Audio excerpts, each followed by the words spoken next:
George Washington, the man who led the United States to independence.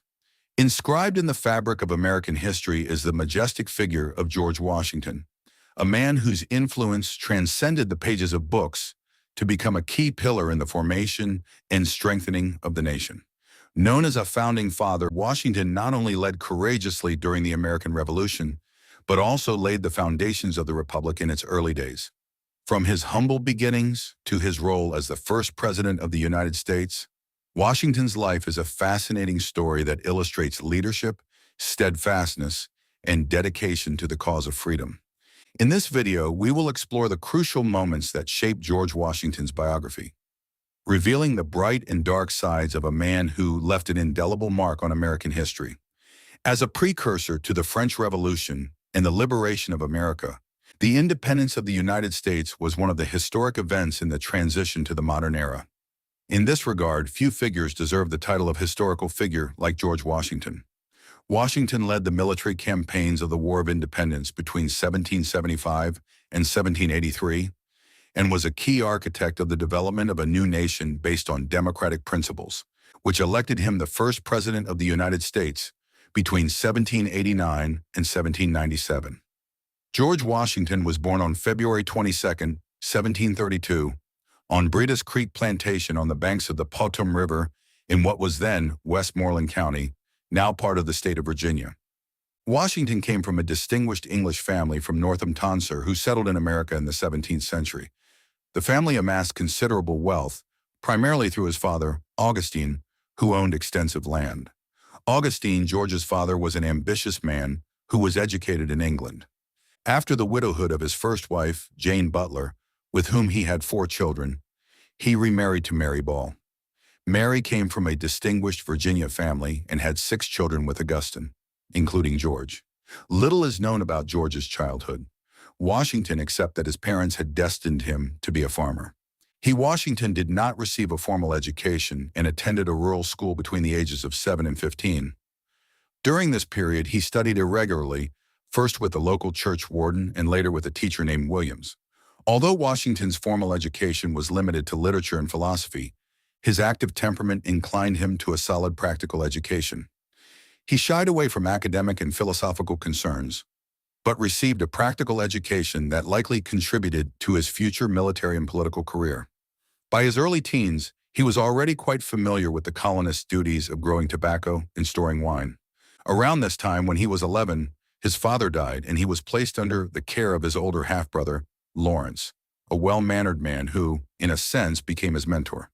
At home, George was exposed to a wider and more refined world, as Lawrence married Anne Fairfax, one of the region's major heiresses, and frequented Virginia's upper classes. George Washington's later life, focusing on his early inclination toward a military career and his early work experiences, developed an interest in the military early on after hearing stories from his half-brother. At the age of 14, he expressed his desire to join the army.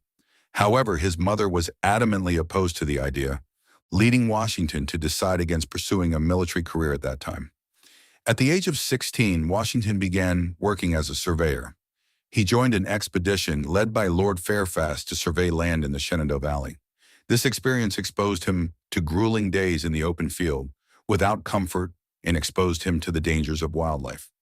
During his time as a surveyor, Washington not only gained knowledge of native customs and the potential for colonization in the West, but also developed essential skills for living in the outdoors. These experiences helped hone his body and mind, preparing him for the challenges he would face in the future. Although at the time Washington was still loyal to the British Crown and unaffected by political concerns, Washington felt little troubled by the restrictions imposed by the capital on colonization. Washington and his half-brother had plans to expand their business westward, but the restrictions imposed by the Crown could hinder their aspirations. A closer look at George Washington's transitions through his adult life, marked by significant events. At the age of 20, Washington's life underwent a drastic change when his half-brother Lawrence died of tuberculosis in 1752. This tragic event made him the head of the family and inherited the Mount Vernon plantation, a vast 8,000-acre property with 18 Buddhas. This inheritance placed him among the wealthiest men in Virginia, changing his status and responsibilities. With his new position, Washington became prominent in community affairs. He was actively involved in the Episcopal Church and ran for election to the District House of Representatives in 1755. This period also marked his abilities in various activities ranged from sports like hunting and fishing to his participation in social events like card games and horse racing. Despite his diverse interests, Washington's military vocation remained a key part of his plans. At the time, the dispute between Britain and France for control of North America was at its peak, particularly around the Upper Ohio River. Washington enlisted in the Army and was appointed district commander by Governor Robert Dinn Whittier with an annual salary of $100. His first important mission was reconnaissance of the frontier region in response to a French invasion. Despite numerous difficulties, Washington led an expedition across the Ohio Valley, a dangerous region inhabited by native tribes and other threats. This successful journey to Fort Leboeuf in Pennsylvania began to establish Washington's military reputation. George Washington's participation in the 7 Years' War, also known as the French-Indian War in the American context, lasted from 1754 to 1763. The 7 Years' War was a global conflict involving several European powers, including Great Britain and France. For the British colonies in America, the war represented a struggle for territorial expansion against French dominance. In 1754, at the start of the war, Washington was appointed Lieutenant Colonel of the Virginia Corps under the command of General F.R. However, after General F.R.'s death in battle, Washington assumed the role of Commander-in-Chief of the county's military forces. Following F.R.'s death, Washington joined General Braddock's general staff, who commanded the regular forces sent by the British. General Braddock was also a British military commander and the highest-ranking commander in North America at the start of the French-Indian War. Having Lieutenant Colonel George Washington as his trusted aide placed him in a strategic position in the conflict. On July 9, 1755, Washington distinguished himself at the Battle of Monongahela, demonstrating courage and decision-making ability. Despite his efforts, the battle ended in a crushing defeat for the British, highlighting the complexity and the brutality of the fighting during that period. The defeat at the Battle of Monongahela had a significant impact on Washington, who retreated to Mount Vernon with a firm intention of not taking up arms again, disappointed with the course of the war and the behavior of the British commander. Despite his determination to retreat, Washington was persuaded by prominent Virginians to take command of the troops. Although only 23 years old, he led troops between 1755 and 1758, and was simultaneously elected as a representative of Frederick County in the Virginia House of Representatives. His military leadership skills and contributions to local politics began to strengthen his prestige. Marriage to Martha and Ridge. After several disappointments in the war, Washington resigned from his military post and returned to Mount Vernon. In 1759, he married Martha and Ridge, a wealthy woman and the widow of Colonel Parke Custis. This marriage not only connected him to one of the largest fortunes in Virginia, but also made him responsible for Martha's children. Life at Mount Vernon. After their marriage, Washington and Martha settled into the life of prosperous landowners at Mount Vernon. Although their relationship was more described as harmonious bliss than passionate love, the couple was prominent in local society, throwing lavish parties and living a luxurious life. Despite the apparent tranquility at Mount Vernon, Washington's luxurious life was threatened by the emergence of approaching political events in North America, indicating that his role in history was far from tranquil and that significant challenges lay ahead. A critical period in the history of the American colonies emerged, marked by the struggle for independence. The conclusion of the 7 Years' War. The 7 Years' War, which lasted from 1756 to 1763, officially ended with the signing of the Treaty of Paris on February 10, 1762. This treaty had significant implications for colonial North America, as it marked France's renunciation of its claims to Acadia and Nova Scotia. Furthermore, it affirmed full British sovereignty over Canada and much of Louisiana, although New Orleans remained under French control, creating a trade imbalance. Although Britain appeared to be winning and consolidating its territory, trade relations between London and its colonies were disrupted. The British government expected all colonial territories to contribute to the costs of the war, arguing that all sides would benefit from the outcome. Colonial perceptions differed. Many colonists considered the economic contributions Britain demanded unfair, fueling growing discontent among the colonists. This fueled tensions that ultimately led to the struggle for independence. This fragment sets the historical context that provided fertile ground for discontent in the American colonies.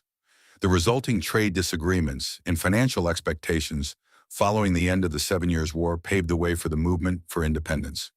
There were growing tensions between the American colonies and the British government, and George Washington's changing attitudes toward independence, taxes, and restrictive measures. After the heavy debt caused by the 7 Years' War, in March 1765, the British Parliament passed a tax that affected the colony's traditional rights by requiring the use of stamped paper for all contracts. The following year, duties were imposed on paper, glass, lead, and tea. These measures angered North American merchants and led to the formation of patriotic leagues opposed to the consumption of British products. Washington's initial reaction was resentment at these measures. However, he still considered himself a loyal British subject and maintained moderate views. In 1773, Boston residents protested the tax by throwing a cargo of tea overboard in what became known as the Boston Tea Party. This event was a turning point for Washington, opening his eyes to the fight for American freedom. In 1774, Washington delivered a speech declaring his commitment to the cause of independence. He attended a meeting of the Virginia legislature and signed the resolutions. Washington's position became more radical, committing to organizing and financing an army to defend Boston. In the same year, 1774, Washington, no longer considering himself a moderate, represented Virginia at the First Continental Congress in Philadelphia, wearing a military uniform. Although still opposed to full independence, he was determined not to surrender the rights and privileges essential to the happiness of a free nation. This piece shows the evolution of George Washington's views from his initial dissatisfaction with British actions to his active commitment to defending American liberties, marking the path to independence. The onset of hostilities between the American colonists and the British marked a crucial moment in the process of colonial independence. The fighting began with the Battle of Lexington on April 19, 1775, which marked the beginning of the American War of Independence. Following this battle, supporters of American independence began to openly express their desire for independence from British rule. After the Battle of Lexington, the colonies united in the war against the British metropolis. At the Second Continental Congress, held in Philadelphia in 1775, it was decided to hand over command of the troops to Virginia farmer George Washington. Washington's selection to lead the colonial forces was not only the result of a political compromise between Virginia and Massachusetts, but also a recognition of the reputation he had earned in his participation in the Braddock Campaign during the 7 Years' War. His abilities and talents impressed the congressional delegates, contributing to his selection as commander-in-chief. At this time, we see how the initial hostilities in the War of Independence led to the Declaration of Independence by the secessionists. The unification of the colonies in the war against Britain and the selection of George Washington as commander-in-chief marked the beginning of a crucial period in the history of the United States. Before we continue, what are your thoughts on George Washington's history? We look forward to your comments. If this video was helpful, we would appreciate it if you would like to support our project and subscribe. Let's continue with George Washington's crucial role in organizing and leading the colonial army during the American War of Independence.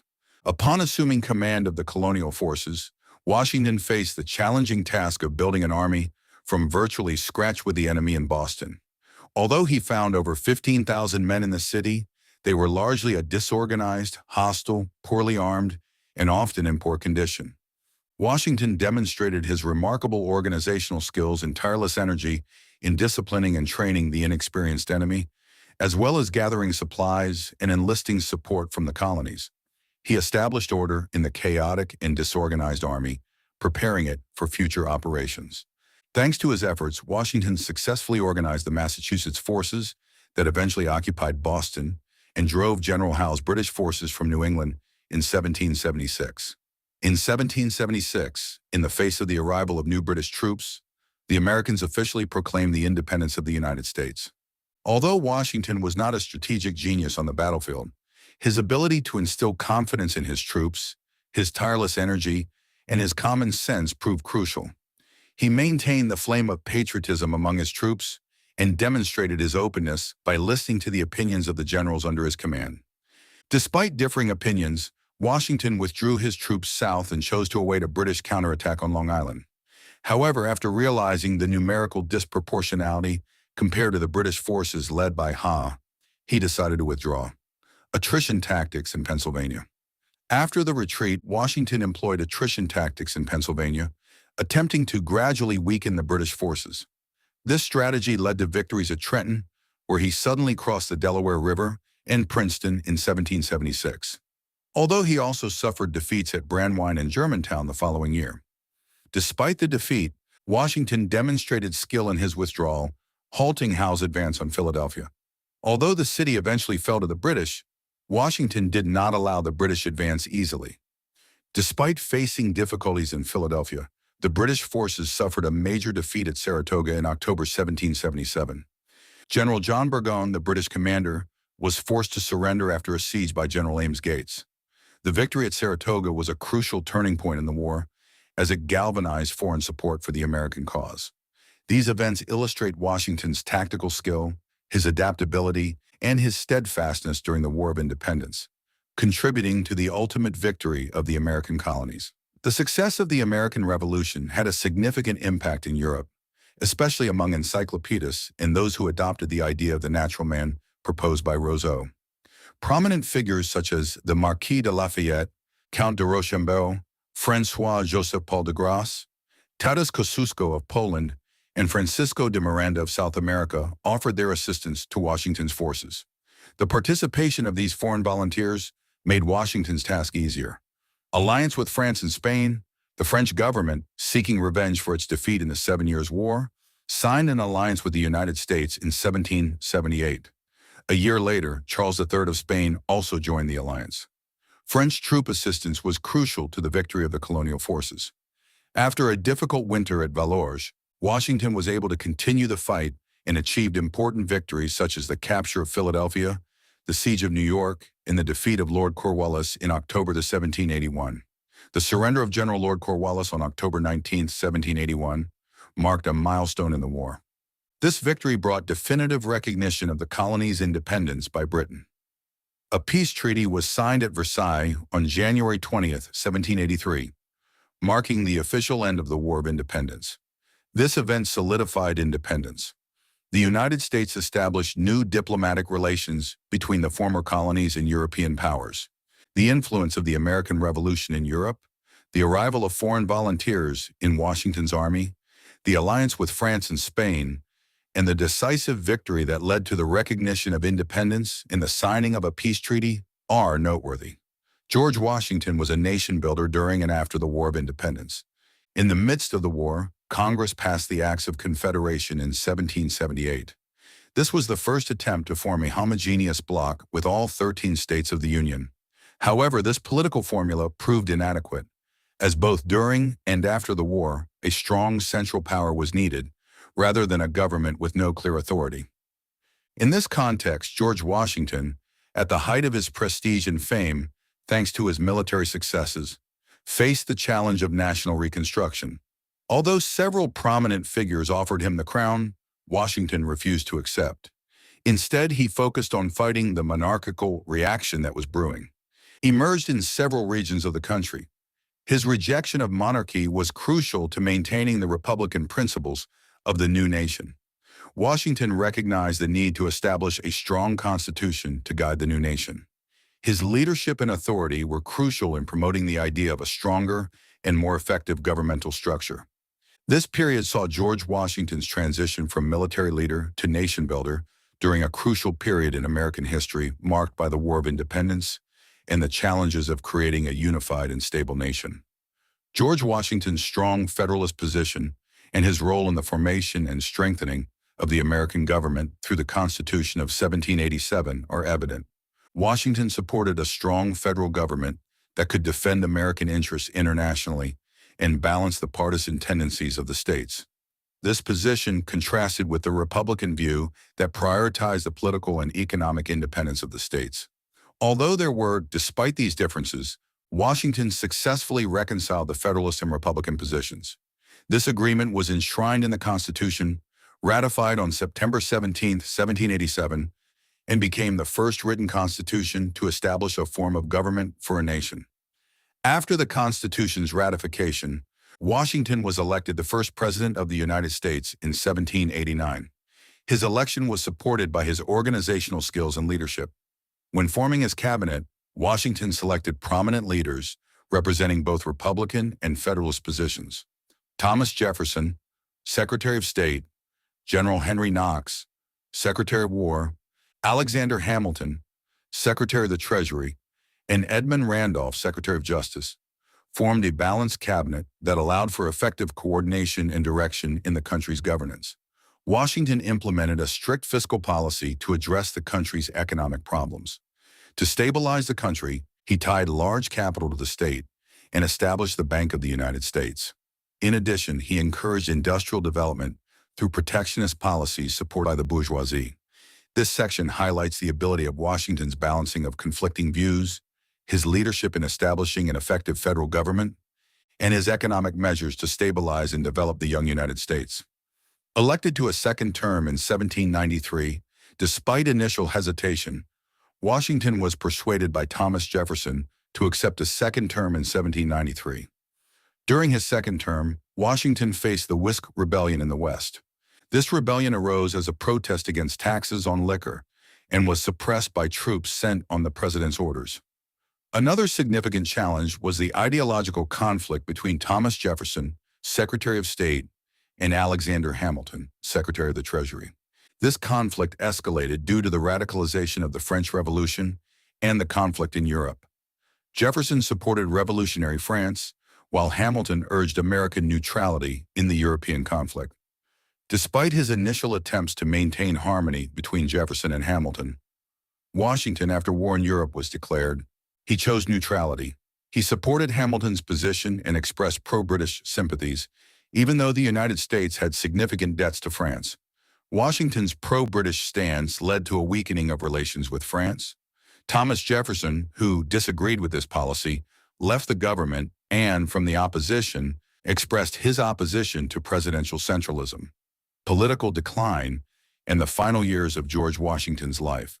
Washington's political star began to fade. This was partly due to the disclosure of the terms of the Treaty of Jai, signed with Britain on June 25, 1794. This trade agreement sparked heated debate in Congress and affected Washington's popularity.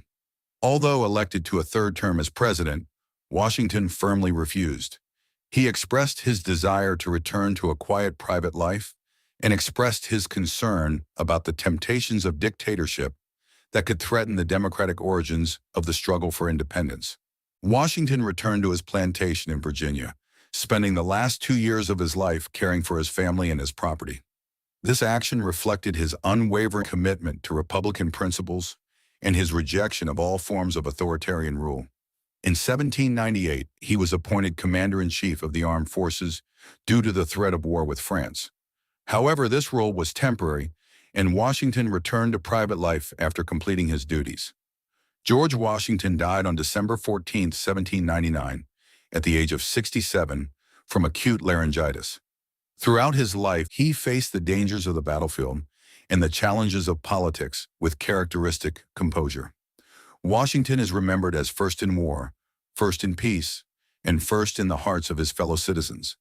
A figure of independence who faced war and politics with courage and composure. His refusal to cling to power and his dedication to Republican principles made him an icon of American democracy. But now it's your turn to tell us what you think of George Washington's story. We look forward to hearing from you. If this video was helpful, we'd appreciate it if you'd like it to support our project and subscribe. Thanks for watching, and see you in the next video. Yeah.